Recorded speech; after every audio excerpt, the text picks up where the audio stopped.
अब आ जाते हैं कुछ अहम ट्रिगर्स पर कि एफआई से क्या संकेत हैं। उसके बाद निफ्टी बैंक की हम बातचीत करेंगे। एफआई ने परसों के सत्र, शुक्रवार के सत्र में देखा था कि बिकवाली का आंकड़ा आया था, लेकिन कल फिर से कैश में 1250 करोड़ रुपए के आसपास की बाइंग का फिगर आया और इंडेक्स फ्यूचर्स ऑप्शंस में भी कल हमने ठीक ठाक बाइंग देखी है। डिम्पी, वहां से संकेत क्या कह रहे हैं? क्या वहां जो बाइंग का जो मोमेंटम है, जो मूड है, वो इंटेक्ट है, ये समझे? कल के मार्केट्स के अंदर दो चीज़ें तो पहले से डिस्काउंट थी, एक चीज़ आज होगी। जो डिस्काउंट थी कल वो था एक तो यूएस वाला, चीन वाला मैटर और दूसरा सीज फायर वाला मैटर। इसलिए दोनों का इम्पैक्ट काफ़ी ज़ोरदार था और दोनों का रिवर्स ऑर्डर्स में इम्पैक्ट था। जहाँ पे विक्स टूट रहा था वहाँ पे बाजार चल रहा था। मैं एक चार्ट के ज़रिए आपको क्लियर करूँगा और उसके बाद आपको काफ़ी हद तक आइडिया लग जाएगा कि हम किस टेरिटरी से बाहर निकले और हम कहाँ पे पहुँचे हैं।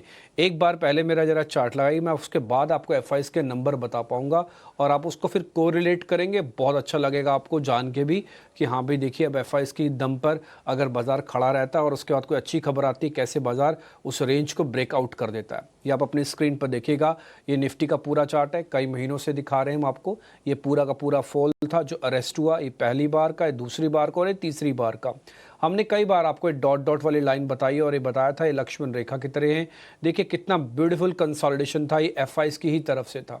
अगर एफआईज नहीं होते तो ये ब्रेकआउट आपको नहीं मिलता और फाइनली कितना ज़बरदस्त ब्रेकआउट एक सिंगल कैंडल का, यानी कि कल ही कल में आपको मिल गया। अब आप उस टेरिटरी में नहीं हो, अब आप बॉर्डर पार करके नई टेरिटरी में आ चुके हो जिसमें अब आपका नज़र जो अब आपकी वो अब ऑल टाइम हाई पे है।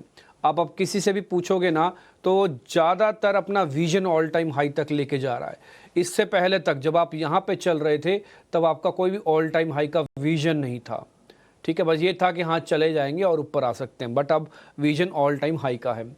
क्या लगेगा नहीं लगेगा अभी थोड़ा कहना मुश्किल है, लेकिन आप चाहें तो अपना विजन ऑल टाइम हाई का यानी कि 25,000-26,000 हज़ार तक का भी बना सकते हैं। अब इस चार्ट को हटा दीजिएगा, अब मैं आपको एफआईज का साथ कोरिलेट करके दिखाता हूँ।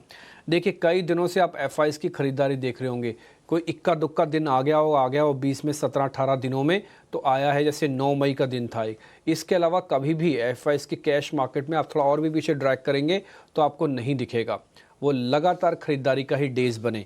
दूसरा पॉइंट, एफआईज की इस सीज फायर के बाद और इस सीज फायर से पहले यानी कि जिस समय हम लड़ाई पे थे उस समय भी एफआईज की पोजीशंस करीब 50% थी।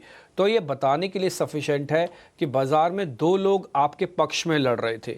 एक तो भारतीय सेना सरकार के योगदान के साथ लड़ रही थी और दूसरा आपके बाज़ार को बचाने के लिए एफआईज भी लड़ रहे थे। मैं इसमें क्रेडिट एफआईज को भी दूंगा। अगर ये युद्ध के समय एफआईज की होल्डिंग 50% नहीं होती, ट्रस्ट मी आपको डिप बहुत अच्छे नीचे के कट मिलते।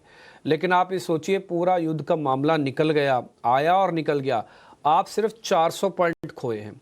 आपको ऐसा लगता है कि ये 400 पॉइंट वाली लड़ाई थी जो हुई है अभी, जिसमें शहीद हुए हैं हमारे कई सैनिक, 400 पॉइंट की नहीं थी, ये इससे कहीं ज़्यादा की थी। बट मार्केट में एफआईज की होल्डिंग ने इसको हिलने और डगमगाने नहीं दिया। ये प्रूव करने के लिए सफिशिएंट है कि एफआईज की होल्डिंग जब भी मार्केट्स में खड़ी होगी तो बाज़ार स्ट्रॉन्ग हैंड्स में है। अब आपने पूछा कि क्या आगे और भी चल सकता है। एक पॉइंट मैंने अभी आपके सामने रखा कि एक चीज़ डिस्काउंट नहीं हुई है, वह है कल देश के प्रधानमंत्री ने जो अपनी बात रखी। देखिए देश के प्रधानमंत्री ने बात इसलिए भी रखी ताकि सीज फायर को लेकर अगर किसी के मन में कोई भी डाउट है वो क्लियर थॉट हो जाए, सरकार क्या सोचती है उस पर, उन्होंने वो पॉइंट रखना था। और दूसरा, अब आपको ना इस चीज़ के लिए तैयार रहना होगा कि अगर अब कोई भी घटनाक्रम होता है ना तो बॉर्डर पे तनाव बढ़ेगा, क्योंकि ऑपरेशन ना सिंदूर बंद हुआ है, ना ही फौज को बोला गया है कि आप बॉर्डर से वापस आ जाओ।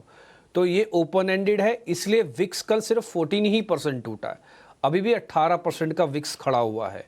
तो इसलिए अभी इसको थोड़ा ओपन एंडेड छोड़ना, ठीक है। एफआईज की होल्डिंग को भी चेक करना, अगले 1 से 2 दिन और बड़े क्रूशल हैं मेरे हिसाब से, आराम करने के दिन हैं। ताबड़तोड़ तेज़ी आपने दिखाई हुई है, कोई बड़े एक्सपेरिमेंट ना कीजिएगा।